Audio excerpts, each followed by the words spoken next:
Assalamu alaikum wa rahmatullahi wa barakatuh. On se retrouve aujourd'hui, frères et sœurs, pour une réponse à l'anti-islam chrétien David Wood concernant le soi-disant allaitement des adultes dans l'islam. Nous allons visionner des passages de la vidéo Les femmes du prophète complot pour saboter le Coran, David Wood en français. Nous allons tout d'abord visionner le passage qui va du début de la vidéo à 1 minute 3 et le passage qui va de 3 minutes 44 à 5 minutes 7. Allons-y. Islam has some incredibly odd teachings, and I'm putting that mildly. But every once in a while, we come across a command that's so unbelievably absurd on so many levels. We can only wonder why Muhammad wasn't laughed out of Arabia when he delivered it to his followers. Take, for instance, Muhammad's solution to the following problem. Suppose a man and a woman who aren't married to each other need to be alone together for some reason. Perhaps the man is a household servant and the woman's husband goes away on business trips. How are the man and the woman who aren't married to each other supposed to avoid having sex? This problem was actually brought to Muhammad, and Allah himself provided the solution. Allah, in his timeless wisdom, revealed in the Quran that in order to prevent any sort of illicit sexual encounter, the woman should breastfeed the grown man 10 times. This will technically make the woman the man's foster mother, so they won't be tempted to have sex. The case begins with a woman named Sahla, Sahih Muslim, 3600. It was narrated that Aisha said, Sahla bint Suhail came to the Prophet and said, O Messenger of Allah, I see signs of displeasure on the face of Abu Hudayfa, that was her husband, when Salim, who was his ally, comes in. The Prophet said, breastfeed him. She said, how can I breastfeed him? He is a grown man. The Messenger of Allah smiled and said, I know that he is a grown man.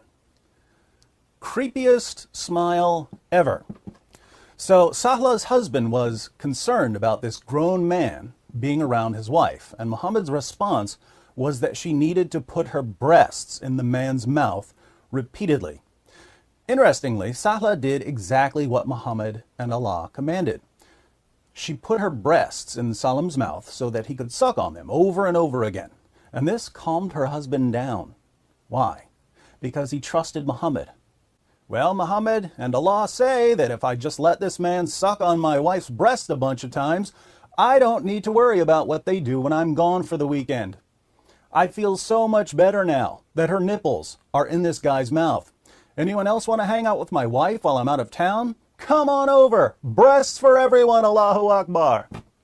Alors, dans ce passage, David Wood nous raconte une histoire où le prophète, paix et salut sur lui, a dit à une femme qu'il peut donner de son lait à un homme pour que ce dernier devienne son fils adoptif.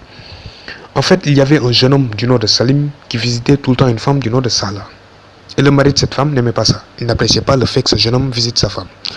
Alors, pour régler le problème, le prophète dit à la femme de donner du lait à ce jeune homme, afin qu'il devienne son fils adoptif. Car une fois que ce jeune homme est considéré comme un fils adoptif, le mari n'aura aucun problème par rapport au fait qu'il visite sa femme.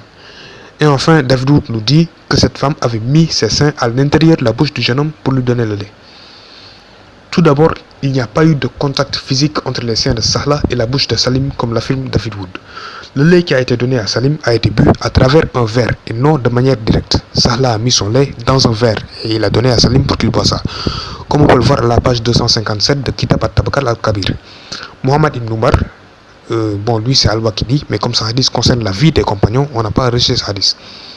Mohammed ibn Umar nous a dit, Mohammed ibn Abdullah, le neveu d'Azuri, nous a dit sur l'autorité de son père qu'il a dit, une quantité de lait fut recueillie dans un pot ou un verre, une quantité de lait fut recueillie dans un pot ou un verre, et Salim en buvait tous les jours, durant 5 jours. Après ça, après qu'il ait bu ce lait, il entrait chez elle pendant que sa tête n'était pas couverte, donc pendant qu'elle n'était pas voilée. Donc il n'y a pas eu de contact physique entre les seins de Sahla et la bouche de Salim. Le lait qu'il a bu lui a été donné à travers un verre ou un pot. Voilà. Ça, c'était le premier des points. Le deuxième des points, la permission d'allaiter un adulte est un cas spécial. Ce n'est pas une règle générale, mais une permission spéciale qu'a donnée le prophète à Sahla. La permission d'allaiter un adulte était une permission spéciale qui concernait uniquement Sahla et Salim. C'est ce qu'on voit clairement quand on regarde le contexte, quand on regarde tout ce qui s'est passé avant que le prophète ait donné cette permission. En fait, au tout début, Salim était considéré comme le fils adoptif de la famille. Alors le mari de Sahla ne voyait aucun problème dans le fait que Salim visitait sa femme, car il le considérait comme son propre fils. Donc quand Salim visitait Sahla, c'était comme si un fils visitait sa propre mère. Alors le mari n'avait aucun problème avec ça. Cependant, à un certain moment, un verset coranique interdisant l'adoption a été révélé au prophète Mohammed. Ce verset coranique interdisant l'adoption, que nous verrons plus tard, n'interdit pas toutes les formes d'adoption. Car dans l'islam, l'allaitement d'un bébé est un type d'adoption qui est permis. Par contre, l'adoption qui consiste à prendre un garçon et le considérer comme un vrai fils, lui donner son nom de famille, lui attribuer les mêmes droits qu'en son propre fils, est le type d'adoption que ce verset interdisait. Et c'est avec ce type d'adoption qu'on avait adopté Salim. Il était considéré comme leur propre fils, etc. Mais à partir du moment où le verset coranique interdisant l'adoption a été révélé, Salim a perdu son statut de fils adoptif et il était devenu un homme comme les autres. Et c'est là maintenant que le mari de Sahla a commencé à avoir un problème avec les visites de Salim. Parce que maintenant ce n'est plus un fils adoptif qui visite sa mère, mais un homme comme les autres qui visite une femme. C'est à partir de là que le mari de Sahla a commencé à avoir des problèmes avec les visites de Salim. Donc quand Salim était considéré comme un fils adoptif, le mari ne voyait aucun inconvénient à ce qu'il visite sa femme. Par contre, quand Salim a perdu son statut de fils adoptif, le mari a commencé à avoir des problèmes avec les visites. Alors le prophète paix sur lui proposa à Sahla de donner du lait à Salim pour que ce dernier regagne son statut de fils adoptif et qu'il puisse ainsi continuer à les visiter. Comme on peut le voir au hadith 12 du livre 30 de Al-Muwatta. Abu Daïfa ibn Utbah ibn Arabiya, l'un des compagnons du messager d'Allah, paix sur lui, qui était présent à Badr, adopta Salim, qui appelait Salim le Maula d'Abu Daïfa, de la même manière que le messager d'Allah, paix sur lui, a adopté Zayn ibn Haritha. Il le considérait comme son fils. Voilà, donc comme je le disais au début, ils ont adopté Salim et le considéraient comme leur propre fils. Quand Allah, exalté soit-il, fit descendre dans son livre ce qu'il a révélé à propos de Zayn ibn Haritha, appelez-les du nom de leur père, c'est plus équitable devant Allah, mais si vous ne connaissez pas leur père, alors considérez comme vos frères en religion ou vos alliés. Surat 33, verset 5. Donc ça, c'est le verset qui interdisait l'adoption. Quand Allah, exalté soit-il, fit descendre dans son livre ce qu'il a révélé à propos de Zayn ibn Haritha, les gens dans cette position étaient retracés vers leur père. Quand leur père n'était pas connu, ils étaient retracés vers leur maula. Sahla bin Suhail, qui était la femme d'Abu Daïfa et qui faisait partie de la tribu d'Amr ibn Luay, vint au messager d'Allah, paix sur lui, et dit: Messager d'Allah, nous considérons Salim comme mon fils. Et il vient me voir alors que ma tête n'est pas couverte. Nous n'avons qu'une seule pièce. Alors, que penses-tu de la situation? Et c'est après ça que le prophète lui a donné la permission de donner du lait à Salim pour faire de lui un fils adoptif. Donc, comme on le voit clairement, c'est à cause du fait que Salim a perdu son statut de fils adoptif après la révélation du verset interdisant l'adoption que le prophète a donné à Sahla la permission de donner du lait à Salim. Le prophète, paix sur lui, voulait que Salim regagne son statut de fils adoptif qu'il a perdu avec la révélation du verset interdisant l'adoption. Dans Al-Mufin Lima Ashkal min Talkis Kitab Muslim, on lit Salim dans ce hadith est Salim ibn Makal. Abu Daïfa l'a adopté en accord avec les coutumes des Arabes. Il, Salim, fut élevé par Abu Daïfa et sa femme comme leur propre fils. Quand le verset du Coran appelé-les du nom de leur père fut révélé, la règle concernant les enfants adoptés fut abrogée. Ainsi, on ne peut plus considérer un fils adopté comme son propre fils. Cependant, Salim continua de résider et d'entrer librement chez Sahla, la femme d'Abu Daïfa, pendant qu'il était mineur. Quand il grandit et fut proche de la puberté, Abu Daïfa et Sahla n'aimaient plus le fait qu'il s'approche d'elle. Mais ils ont eu du mal à lui le dire car il a vécu avec eux et a été élevé par eux. Ainsi, ils questionnèrent le messager d'Allah, paix sur lui, à ce sujet. Le messager d'Allah, paix sur lui, dit à Sahla: Allaite-le et tu deviendras illicite pour lui. Et l'aversion qu'Abu Daïfa ressentait dans son cœur disparaîtra.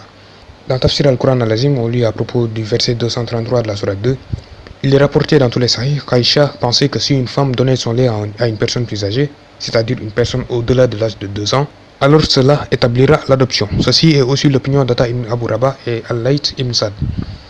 Ainsi, Aïcha pensait qu'il est permissible d'allaiter un homme à qui une femme veut permettre d'entrer dans sa maison.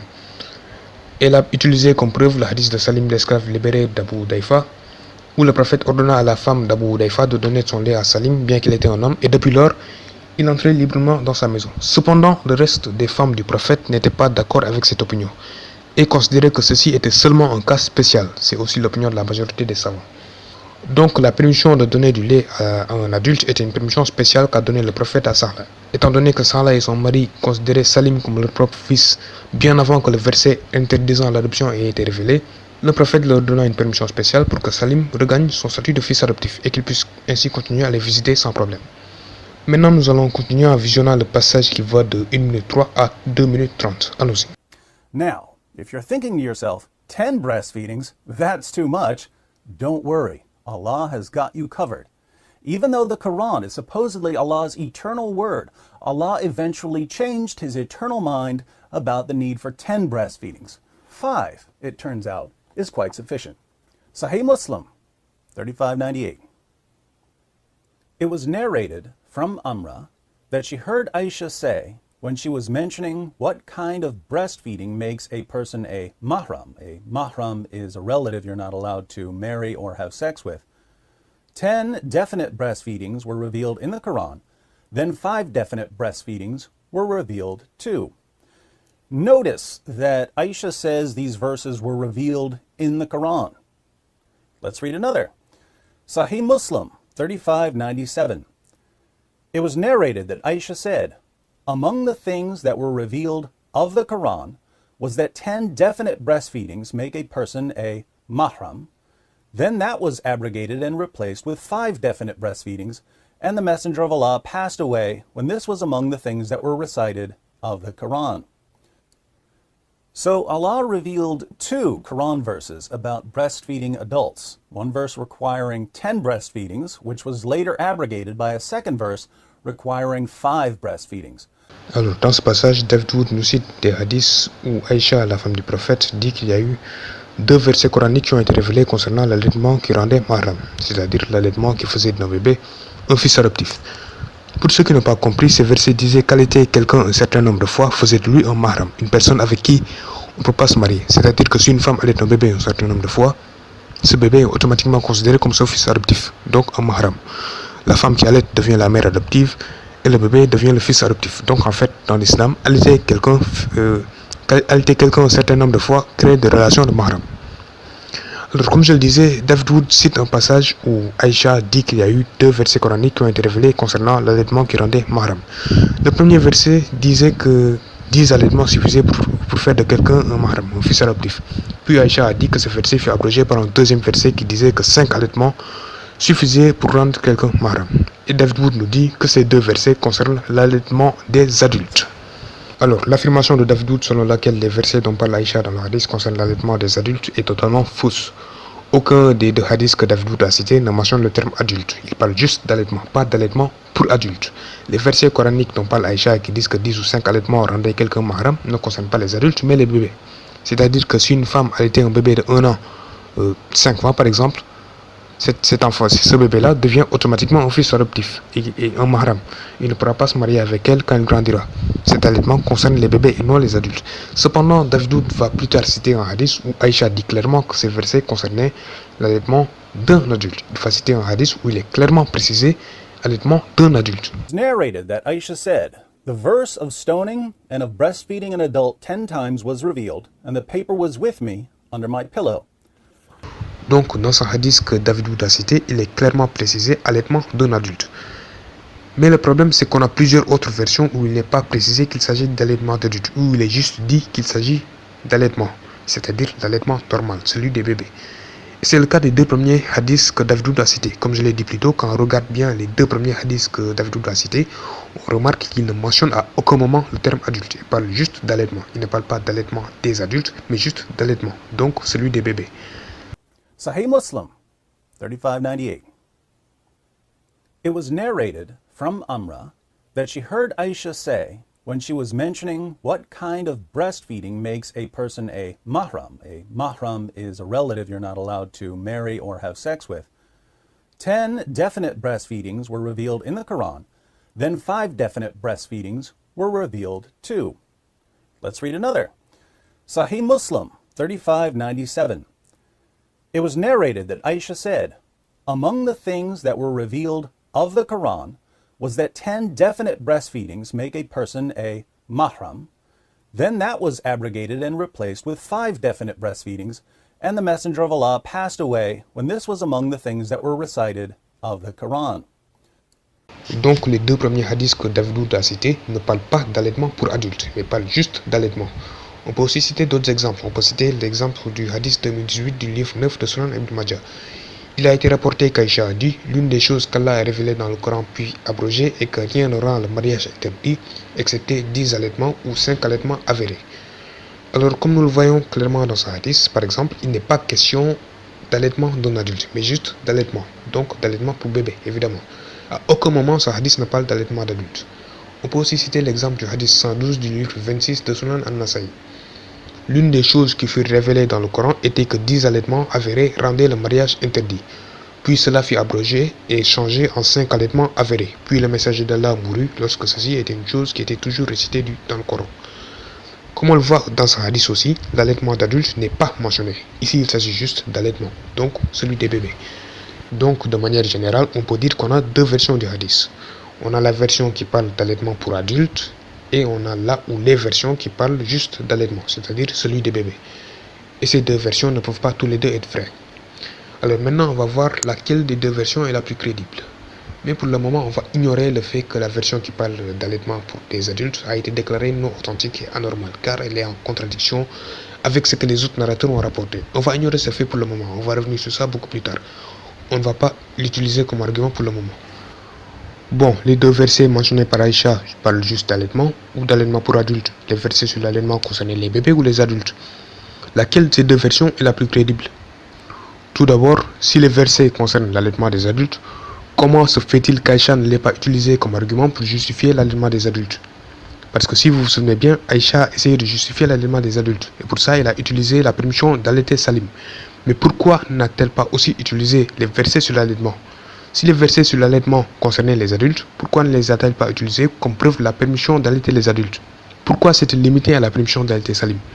D'ailleurs, après qu'elle ait donné comme preuve la permission d'allaiter Salim, les femmes du prophète ont répondu en disant que ceci était un cas spécial.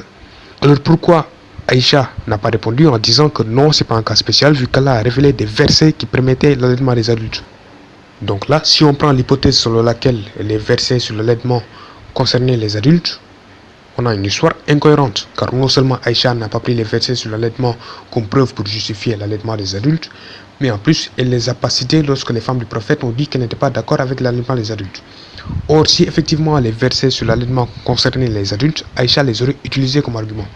Mais dans la mesure où elle ne les a pas utilisés comme argument, on peut en déduire que les versets sur l'allaitement ne concernaient pas les adultes, mais les bébés. Donc, ils ne constituent pas une preuve et il est tout à fait normal qu'Aïcha ne les ait pas cités. Si les versets sur l'allaitement concernaient les adultes, Aïcha les aurait utilisés comme preuve pour justifier la permission d'allaiter les adultes, mais elle ne les a pas utilisés comme preuve. Donc ces versets ne concernent pas les adultes.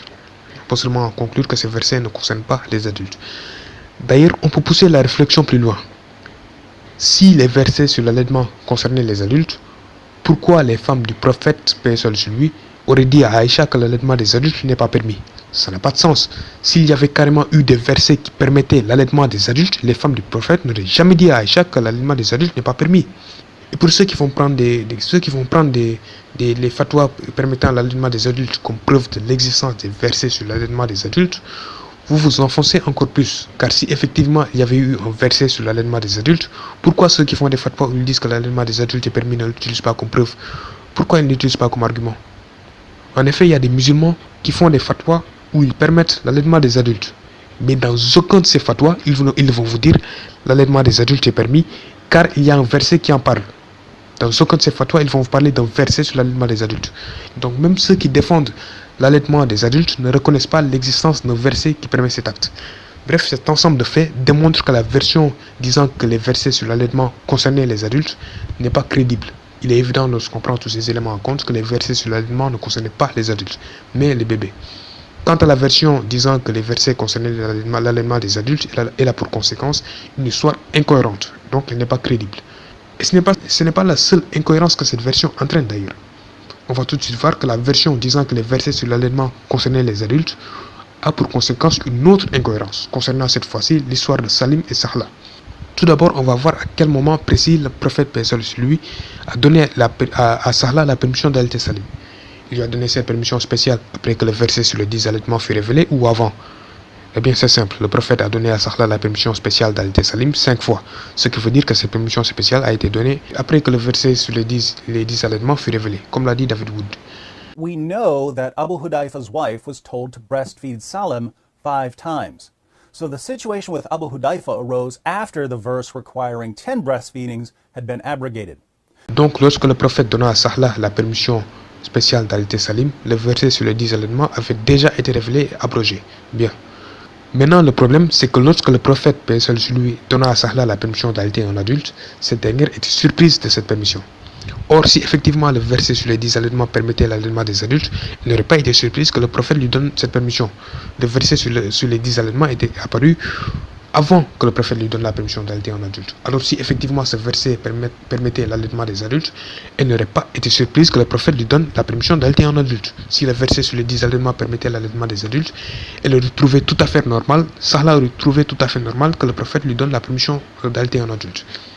Mais le fait qu'elle fût surprise de la permission d'allaiter un adulte prouve que le prophète n'avait jamais donné cette permission avant ça et qu'il n'y a jamais eu de verset permettant l'allaitement des adultes. Ainsi, on peut en conclure que le verset sur les 10 allaitements ne permettait pas l'allaitement pour adultes, mais juste l'allaitement des bébés. C'est comme si on révélait le verset disant de couper la main des voleurs. Et plus tard, des gens viennent dire on a attrapé un voleur et on ne sait pas quoi en faire. Et que le prophète dit coupez-lui la main. Et là, les gens sont surpris et disent coupez la main d'un voleur. Cette histoire-là n'a aucun sens. Si effectivement le verset disant de couper la main des voleurs avait été révélé, ces gens n'auraient jamais été surpris lorsque le prophète leur a dit de couper la main des voleurs. Le fait qu'ils soient surpris prouve que le verset disant de couper la main des voleurs n'avait pas été révélé et que couper la main des voleurs était quelque chose de nouveau qui n'existait pas avant. Donc cette histoire est incohérente. C'est aussi comme si on révélait le verset disant de fouetter les fornicateurs et qu'après ça des gens viennent dire on a attrapé des fornicateurs et on ne sait pas quoi en faire. Et là, le prophète dit, fouettez-les. Et là, les gens sont surpris et disent, fouettez les fornicateurs. Cette histoire aussi n'a pas de sens. Car si effectivement le verset disant de fouetter les fornicateurs avait été révélé, les gens n'auraient pas été surpris lorsqu'on leur a dit de fouetter les fornicateurs. Le fait qu'ils soient surpris prouve que le verset disant de fouetter les fornicateurs n'avait pas été révélé. Donc cette histoire est incohérente. Et c'est la même chose avec l'histoire de l'allaitement des adultes. Si on prend l'hypothèse selon laquelle les versets sur l'allaitement mentionnés par Aïcha concerne les adultes, on a comme résultat cette histoire-ci, où le verset disant d'allaiter les adultes 10 fois a été révélé. Plus tard, Sahla est venu dire au prophète mon mari n'aime pas les visites comme fait Salim. Et là, le prophète dit allaite-le. Et là, Sahla est surprise et dit allaiter un adulte.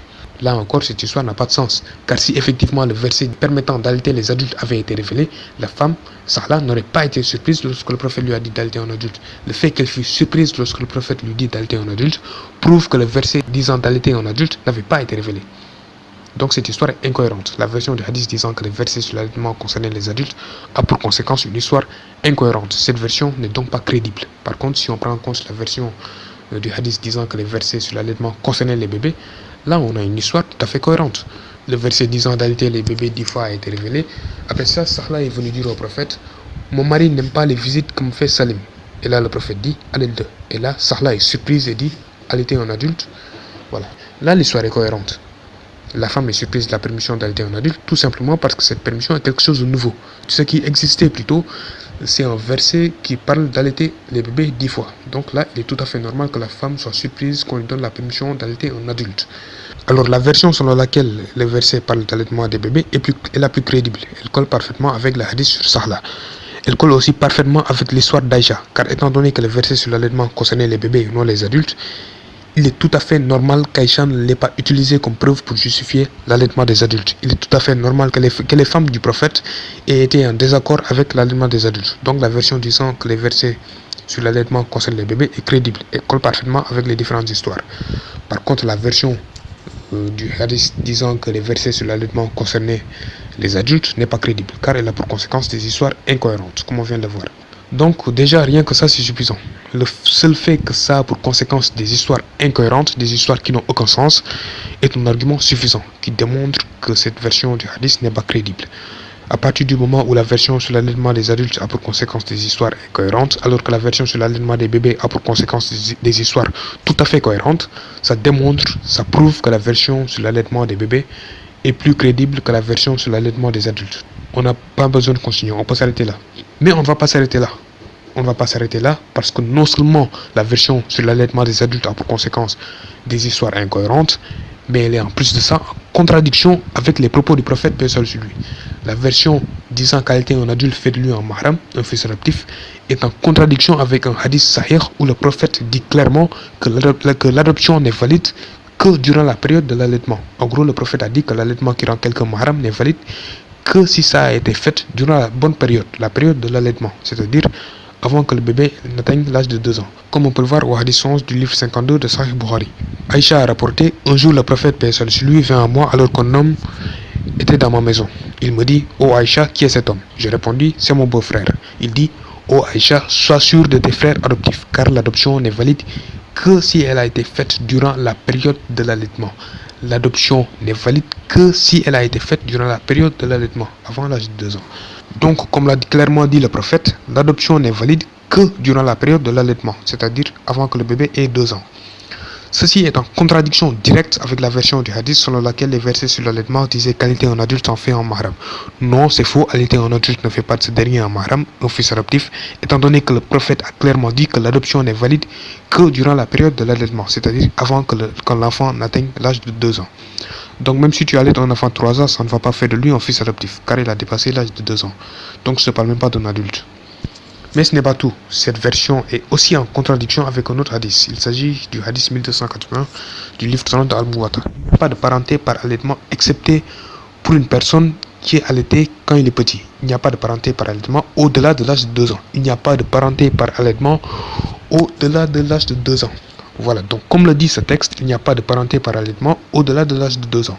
Allaiter quelqu'un qui a dépassé l'âge de 2 ans ne fait pas de lui un mahram. Ceci aussi est en contradiction avec la version non crédible du hadith qui dit qu'allaiter un adulte fait de lui un mahram. Non, comme le montre ce texte, allaiter quelqu'un qui a dépassé l'âge de 2 ans ne fait pas de lui un mahram, ça ne crée pas de relation, ça ne crée pas une parenté.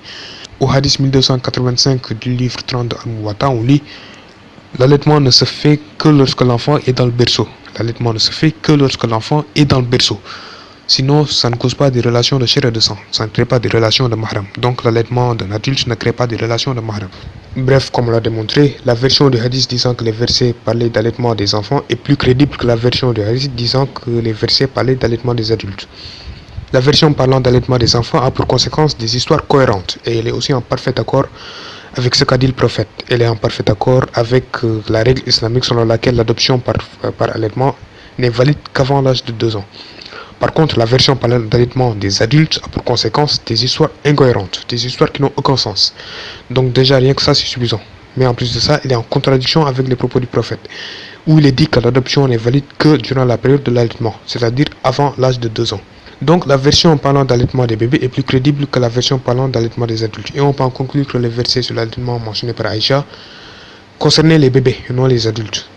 Et normalement, on n'aurait même pas dû discuter de laquelle des deux versions est la plus crédible. Car l'une des deux versions de ce hadith, celle qui parle d'allaitement d'adultes, a été déclarée non authentique, comme nous le verrons plus tard. Donc la question laquelle des deux versets n'aurait même pas dû se poser.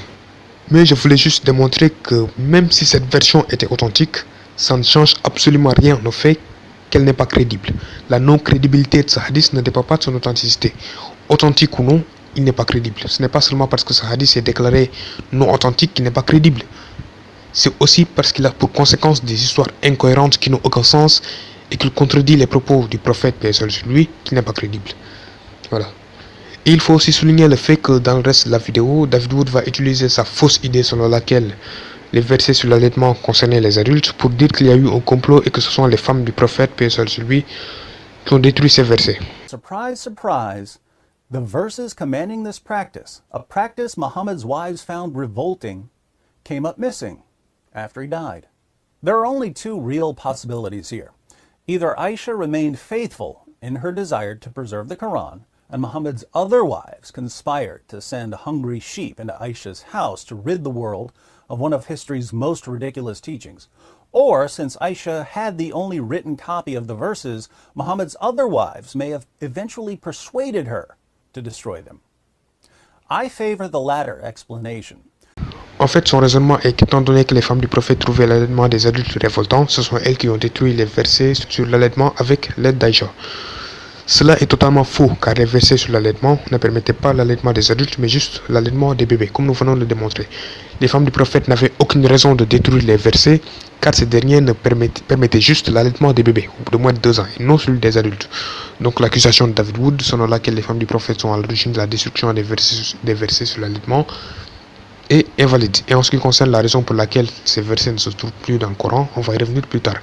Maintenant, nous allons continuer en visionnant les passages se trouvant entre 2 minutes 30 et 3 minutes 34. Allons-y.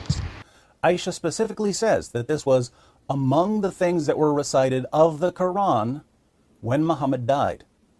But you can read the Quran we have today until your brain falls out, and you won't find either of these verses. So what happened to them? Well, Aisha tells us what happened to the first verse in Sunan ibn Majah, 1944. It was narrated that Aisha said, "The verse of stoning and of breastfeeding an adult 10 times was revealed, and the paper was with me under my pillow.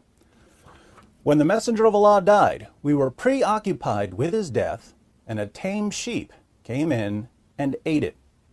That explains the disappearance of the verse requiring 10 breastfeedings, but the other verse commanding 5 breastfeedings isn't in the Quran either. So we can only conclude that both verses on breastfeeding adults were eaten by Aisha's sheep. Alors, dans ce passage, David Wood nous cite un hadith de Sunan ibn Majah où Aïcha dit que les versets sur l'allaitement ont été mangés par un mouton. Le problème, c'est que ce hadith a été rapporté par 2 autres narrateurs, et aucun de ces 2 narrateurs ne parle du mouton qui mange une page. Donc, on a 3 narrations de ce hadith. L'un des narrateurs dit qu'un mouton a mangé les versets sur l'allaitement, et les 2 autres ne font aucune mention de ça. Ils parlent juste du fait que les versets ont été révélés. Maintenant, on va voir ces 3 versions. La première version est celle qui est rapportée par l'imam Malik. Hadith de 1292 du livre 30 de Al-Muwatta, on lit: Yahya m'a relaté de Malik d'après Abdullah ibn Abi Bakr, d'après Ibn Azm, d'après Amra ibn Abdurrahman, qu'Aïcha, la femme du prophète paix sur lui, a dit: parmi les choses qui furent révélées dans le Coran, il y avait la règle selon laquelle 10 allaitements sont requis pour établir la relation de mahram. Puis cela fut abrogé et remplacé par 5 allaitements avérés. Quand le messager d'Allah mourut, paix sur lui, mourut, cela faisait partie des choses qui étaient récitées du Coran. Donc, comme on le voit clairement dans cette version de l'imam Malik, il n'y a aucune mention de mouton qui a mangé les versets du Coran. Maintenant, on va voir la deuxième version, c'est celle de Yahya bin Saïd al-Ansari. Au hadith 31 du livre 17 de Sahih Muslim, on lit: elle, Aïcha, a dit: il a été révélé dans le Saint-Coran 10 allaitements avérés, puis 5 allaitements avérés. Donc, comme on le voit clairement dans cette version-là aussi, il n'y a aucune mention de mouton qui mange les versets du Coran. Et enfin, il y a la troisième version, celle qui a été rapportée par Ibn Ishaq et qui parle du mouton. Et c'est celle-là que David a cité en dernier. On peut le trouver par exemple au hadith 2020 du livre 9 de Sunan ibn Majah. Il a été rapporté qu'Aïcha a dit: le verset de la lapidation et des 10 allaitements d'un adulte fut révélé et le papier était avec moi sous mon oreiller. Quand le prophète mourut, on était préoccupé par sa mort et un mouton apprivoisé entra et le mangea. Voilà, c'est cette version-là qui parle du mouton. On la retrouve aussi dans Musnad Ahmad. Alors, en résumé, ce hadith a été rapporté par 3 personnes différentes: l'imam Malik, Yahya bin Saïd al-Ansari et Ibn Ishaq. La version d'Ibn Ishaq parle de mouton qui a mangé des versets du Coran, alors que la version de l'imam Malik et celle de Yahya bin Saïd al-Ansari n'en parlent pas. Alors, parmi ces 3 versions, on a 2 versions qui ne parlent pas du mouton et une seule qui en parle. Et certains d'entre vous ont sûrement remarqué que la plupart des anti-islam ne citent que la version qui parle du mouton. Ils ne citent jamais les autres versions. Comme je l'avais dit dans mon avant-dernière vidéo titrée Réponse à David Wood sur Khaybar, ces hypocrites ne prennent que les textes qui les arrangent.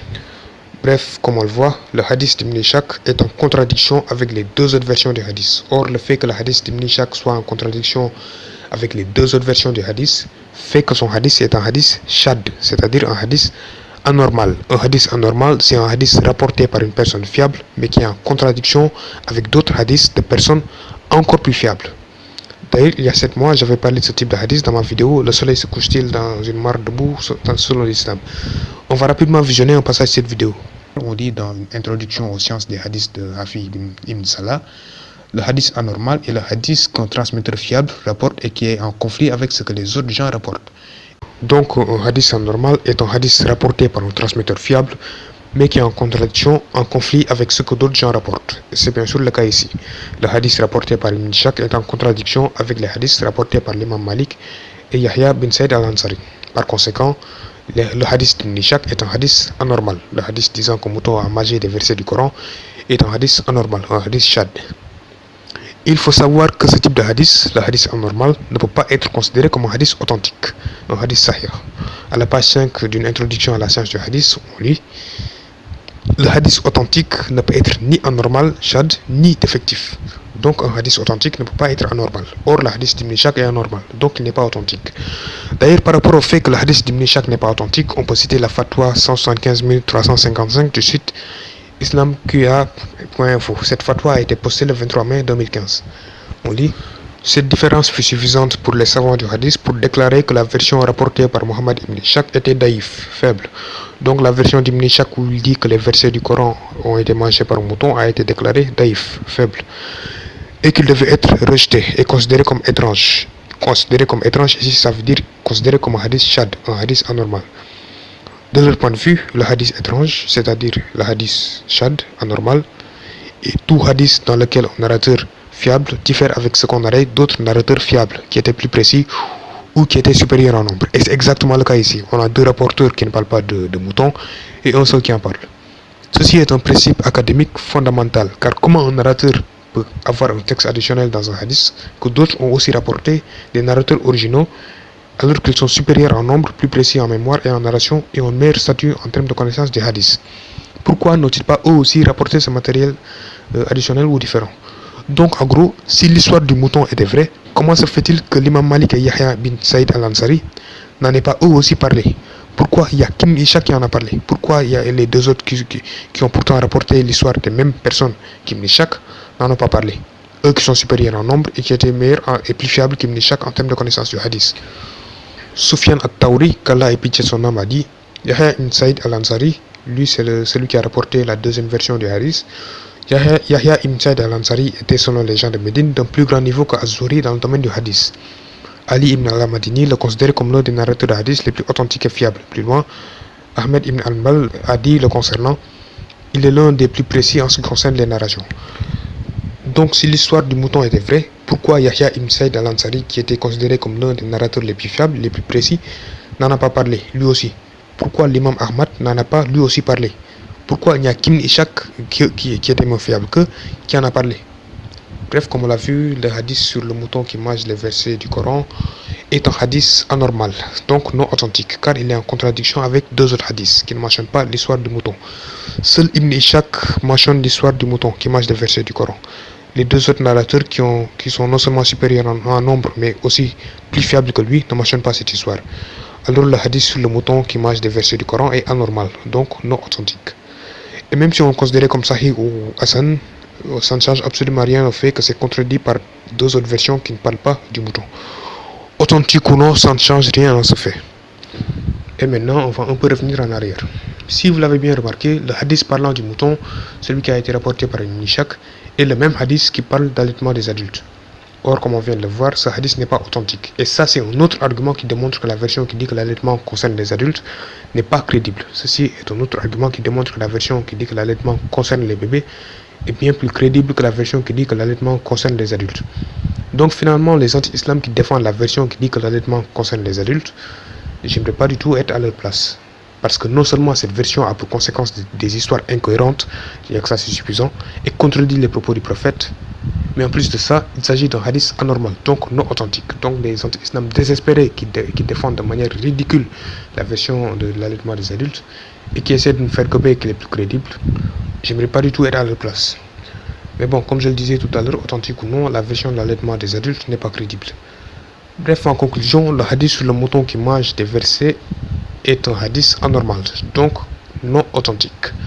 Et enfin, maintenant qu'on a démontré que le hadith du mouton qui mange des versets du Coran est un hadith anormal, donc non authentique, on peut répondre à la question suivante. Pourquoi les versets sur l'allaitement qu'Aïcha a mentionné ne se trouvent pas dans le Coran? Les versets sur l'allaitement qu'Aïcha a mentionné ne se trouvent pas dans le Coran parce que leur récitation a été abrogée. C'est à cause du fait que leur récitation ait été abrogée qu'ils ne se trouvent pas dans le Coran. En fait, dans l'islam, en plus de l'abrogation de la pratique, il y a l'abrogation de la récitation. Lorsqu'il y a abrogation de la pratique, on ne pratique plus ce qui est dit dans le verset. Par contre, lorsqu'il y a abrogation de la récitation, on ne lit plus le verset. Et dans ce cas, vu que le verset n'est plus censé être lu, il ne figure plus dans le Coran. Pour le verset sur le 10 allaitements, par exemple, il y a abrogation de la pratique plus abrogation de la récitation, raison pour laquelle il ne se trouve pas dans le Coran. Pour le verset sur les 5 allaitements, il y a abrogation de la récitation, raison pour laquelle il ne se trouve pas dans le Coran. Cependant, bien que la récitation ait été abrogée, ils ont continué à être lus par certaines personnes, comme l'a dit Aïcha. Mais en fait, si ces personnes ont continué à réciter ces versets, c'est parce que l'abrogation de la récitation a été faite un peu avant la mort du prophète. Comme l'abrogation a été faite un peu avant la mort du prophète, paix sur lui, Ils n'en étaient pas informés. C'est pour cette raison qu'ils ont continué à lire ces versets. Dans Sharh Sunan Abu Daoud de Mohammed Shams al-Haq al-Hadim Awadi, on lit: et ce que ceci signifie est que l'abrogation des 5 allaitements fut révélée si tard que lorsque le prophète paix sur lui mourut, certaines personnes récitaient toujours le verset des 5 allaitements et en faisaient une partie du Coran récité, car ils n'étaient pas informés de son abrogation, mais quand ils le furent, ils revinrent sur ça et formèrent un consensus sur le fait que ce verset ne doit pas être récité. Et l'abrogation est de 3 types. L'un d'eux est que sa pratique et sa récitation sont abrogées, comme pour le cas du verset des 10 allaitements. Et le deuxième est que sa récitation est abrogée sans que sa pratique le soit, comme le cas du verset des 5 allaitements.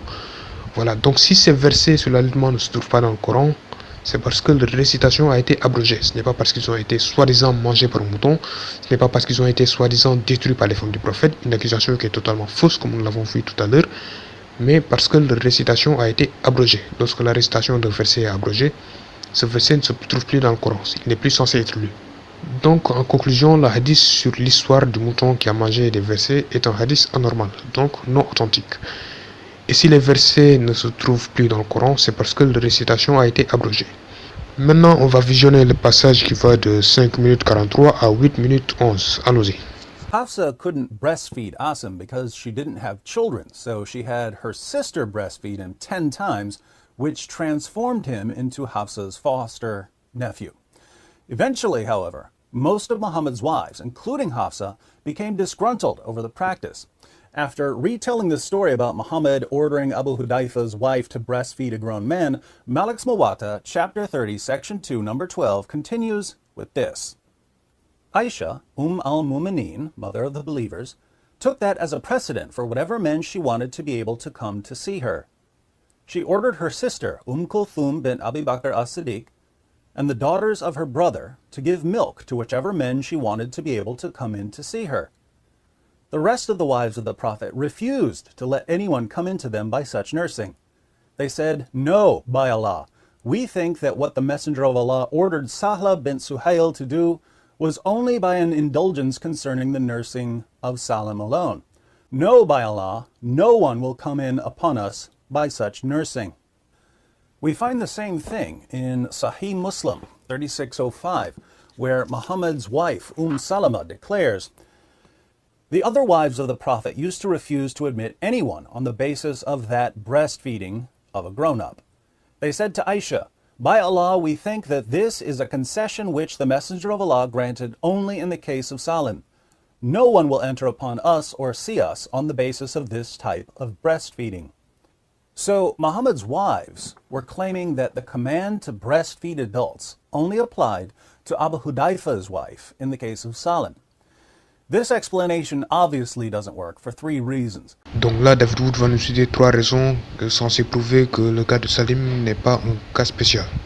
1, there were 2 Quran verses about breastfeeding adults. Donc déjà, je t'arrête tout de suite. Il n'y a pas eu de verset sur l'allaitement des adultes. Comme on l'a démontré tout à l'heure, les versets sur l'allaitement mentionnés par Aïcha ne concernaient pas les adultes, mais les bébés de moins de 2 ans. On a vu que la version du hadith où il dit que les versets permettaient l'allaitement des adultes n'est pas crédible. Et le prophète, paix sur lui-même, a dit que l'allaitement qui rend mahram concerne uniquement ceux qui n'ont pas atteint l'âge de 2 ans, ce qui exclut les adultes. Ajoute-toi à ça le fait que le hadith qui parle d'allaitement des adultes est non authentique. Donc David Wood, dès le début de ton argumentation, tu utilises une idée totalement fausse, ce qui invalide totalement le reste. On continue. Whichever verse was meant for Abu Hudayfa's wife, what was the other verse for? Donc l'argument de David Wood est qu'étant donné qu'il y a eu 2 versets permettant d'allaiter les adultes, le cas de Salim n'est pas un cas spécial, car les versets ne peuvent pas tous les 2 avoir été révélés au sujet de Salim. Il y a au moins l'un d'eux qui n'a pas été révélé au sujet de Salim et qui permet l'allaitement des adultes, faisant ainsi que la permission d'allaiter Salim n'est pas un cas spécial. Tout d'abord, aucun des 2 versets sur l'allaitement n'a été révélé au sujet de Salim. En effet, ces 2 versets concernaient l'allaitement des bébés. Or, Salim n'est pas un bébé, mais un adulte. Donc, il est totalement impossible que l'un de ces 2 versets ait été révélé au sujet de Salim. Et ensuite, cet argument est invalide, étant donné que ces versets concernaient l'allaitement des bébés et non celui des adultes, comme tu l'affirmes. Donc, que ce soit 2 versets, 30 versets ou un seul verset, ils ne peuvent pas démontrer que la permission d'allaiter un adulte, Salim, n'est pas un cas spécial, car ces versets concernent juste les bébés, non les adultes. Aucun d'eux n'a été révélé au sujet de Salim. Ils n'ont rien à voir avec l'allaitement des adultes. Il ne constitue donc pas un argument. Que la permission d'allaiter un adulte soit un cas spécial ou non ne dépend pas de versets qui parlent d'allaitement des bébés. On continue. 2, we know that Abu Hudayfa's wife was told to breastfeed Salim 5 times. So the situation with Abu Hudayfa arose after the verse requiring 10 breastfeedings had been abrogated. The verse requiring 10 breastfeedings therefore couldn't have been revealed about Abu Hudayfa's wife. En gros, il faut dire que la permission d'allaiter Salim n'est pas un cas spécial car le verset sur les 10 allaitements qui a été révélé avant Salim permettait d'allaiter les adultes. Ton argument est invalide car le verset sur les 10 allaitements justement ne concerne pas les adultes mais les bébés. Comme on l'a démontré tout à l'heure, les versets sur les 10 allaitements ne permettent pas l'allaitement des adultes et concernent uniquement les bébés de moins de 2 ans, ce qui invalide totalement ton argument. Car le fait que le verset sur les 10 allaitements des bébés ait été révélé avant le cas de Salim ne démontre pas que la permission d'allaiter Salim, un adulte, n'est pas un cas spécial. On continue. 3, as we've seen, Muhammad's wife Hafsa had her sister breastfeed a man 10 times, which means that this was already being practiced before Abu Hudayfa became concerned about his wife and Salim. Là, David Wood nous dit que la permission d'allaiter Salim n'est pas un cas spécial car il y avait avant lui une personne qui a fait la même chose. Ça, c'est pas une preuve. Le fait qu'il y ait eu une personne qui a allaité un adulte avant le cas de Salim ne signifie pas que c'est une pratique validée par le prophète. Ce n'est pas parce qu'une personne a fait ça avant la permission donnée à Salim que ça signifie que c'est une pratique islamique. Il n'y a aucune preuve qui montre que l'allaitement d'adultes pratiqué par la sœur d'Hafsa était permis par le prophète. Tout ce qu'on sait, c'est que la sœur d'Hafsa a pratiqué cet acte sur une personne. On ne sait pas si ça a été validé par le prophète. On ne sait pas si ça a été pratiqué par d'autres personnes. Donc ce n'est pas une preuve. Ce n'est pas une preuve que l'allaitement des adultes était permis avant le cas de Salim. Par contre, ce qu'on sait très bien, c'est que le prophète, paix et salut sur lui, lui-même a dit que l'allaitement qui rend mahram concerne uniquement les enfants qui n'ont pas atteint l'âge de 2 ans. Ce qu'on sait très bien, c'est que le verset sur les 10 allaitements concerne les bébés qui n'ont pas atteint l'âge de 2 ans. Donc c'est impossible que la sœur d'Hafsa soit basée sur le verset des 10 allaitements pour allaiter un adulte. Ce qu'on sait très bien, c'est que si effectivement la sœur d'une femme du prophète avait allaité un adulte avec la permission du prophète, Sahla n'aurait pas été surprise comme elle a été lorsque le prophète lui a donné la permission d'allaiter Salim. Ce qu'on sait très bien, c'est que si les versets sur l'allaitement concernaient les adultes, Aïcha les aurait utilisés comme argument pour justifier d'allaiter les adultes. Ce qu'on sait très bien, c'est que s'il y avait effectivement eu des versets concernant l'allaitement des adultes, les femmes du prophète n'auraient jamais été en désaccord avec cette pratique. Voilà. En conclusion, les femmes du prophète avaient tout à fait raison lorsqu'elles disaient que la permission d'allaiter Salim était un cas spécial. Et David Wood a été incapable de les réfuter. Bon alors, je pense que c'était tout pour aujourd'hui. Je vous remercie d'avoir visionné ma vidéo, frères et sœurs. Wassalamu alaikum wa rahmatullahi wa barakatuh.